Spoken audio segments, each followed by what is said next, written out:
Hello friends, welcome back to our channel. Malaika আরোরাকে দেখা গেল আরবাজ খানের বাড়ির সামনে মাঝরাতে।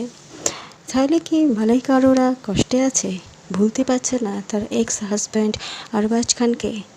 তাই কি সে আরবাজ খানের বাড়ির সামনে মাঝরাতে দাঁড়িয়ে আছে? অনেক প্রশ্ন ঘুরপাক খাচ্ছে। সবথেকে বড় কথা, মালাইকা আরোরা আরবাজ খানের ডিভোর্স অনেক দিন আগে হয়ে গেছে। কিছুদিন আগে, কয়েক মাস আগে আরবাজ খান সুরা খানের সঙ্গে বিবাহ বন্ধনে আবদ্ধ হয়েছে। তারপর থেকেই মালাইকা আরোরাকে একটু অন্যরকম লাগে।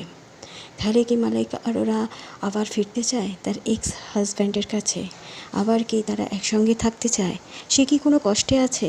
নানান ধরনের প্রশ্ন, নানান ধরনের মতবিরোধ নেটিজেনদের মধ্যে ঘুরে বেড়াচ্ছে। তাদের প্রচুর প্রশ্ন, সেই প্রশ্নের উত্তর দেওয়ার জন্য মালাইকা আরোরার সামনে হয়তো সময় নেই। আসল কথা হচ্ছে, মালাইকা আরোরা আরবাজ খান দুজনে বন্ধু। তাদের ছেলে আহানের জন্য তারা বিভিন্ন সময় একসঙ্গে তাদের আমরা দেখতে পাই বিভিন্ন জায়গায়।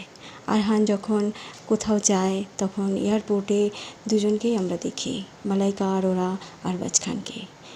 মা বাবা হিসেবে তারা তাদের কর্তব্যটা পালন করে যাচ্ছে।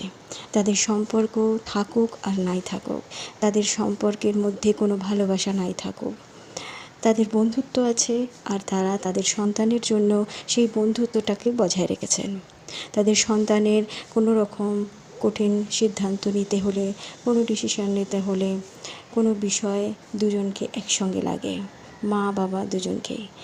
সেই সন্তানকে বড় করার জন্য মা বাবার যে প্রয়োজন সেটা তারা মেটায়।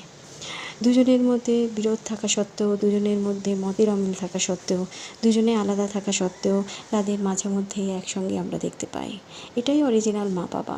যতই তাদের মধ্যে বিরোধ থাকুক, সন্তানের মুখের দিকে চেয়ে তারা একসঙ্গে একত্রিত হয়ে সন্তানের সমস্ত দায়িত্ব পালন করে। মালাইকা আরোরা, আরবাজ খান, আহান খান, তাদের তিনজনকেই দেখা গেল সেদিন রাত্রিবেলা মাঝরাতে তারা হাঁটতে বেরিয়েছিল। নিশ্চয়ই তাদের কোনো দরকার ছিল। তারা ছেলের জীবন সম্বন্ধে কোনো রকম আলোচনা নিয়েই বেরিয়েছিল একসঙ্গে। কোনো ডিসিশান নেবার ছিল তাদের মধ্যে, অনেক কিছুই থাকতে পারে। কিন্তু মালাইকা আরোরা ক্যামেরার সামনে পোজ দিতে তার ভীষণ ভালো লাগে। কখনো ক্যামেরাম্যানদের বারণ করে না, মিডিয়াকে বারণ করে না যে ছবি তুলো না। সেদিন কিন্তু সে নারাজ ছিল, সেদিন চেয়েছিল তার ছবি যাতে না তোলা হয়। কিন্তু তবুও ক্যামেরাম্যানরা, মিডিয়া ছবি তুলেছিলেন, এমনকি সেটা পোস্ট করা হয়েছিল। মালাইকা আরোরাকে লাগছিল খুব ভালো।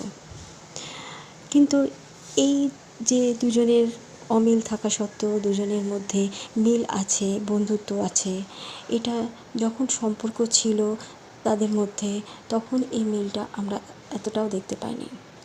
তারা সন্তানের মুখের দিকে চেয়ে তারা তাদের জীবনকে এগিয়ে নিয়ে যাচ্ছে, তাদের বন্ধুত্বটা বজায় রেখেছে। আশা করি তারা তাদের এই ডিসিশানটা লাস্ট দিন পর্যন্ত রাখবেন, তাদের ছেলেকে মানুষ করবেন, ছেলেকে বড় করবেন। তাদের জীবনটা আরও সুন্দর হবে, তাদের ছেলের জীবন অনেক সুন্দর হবে। ভিডিওটা ভালো লাগলে একটা সাবস্ক্রাইব করে দেবেন। ততক্ষণের জন্য টাটা।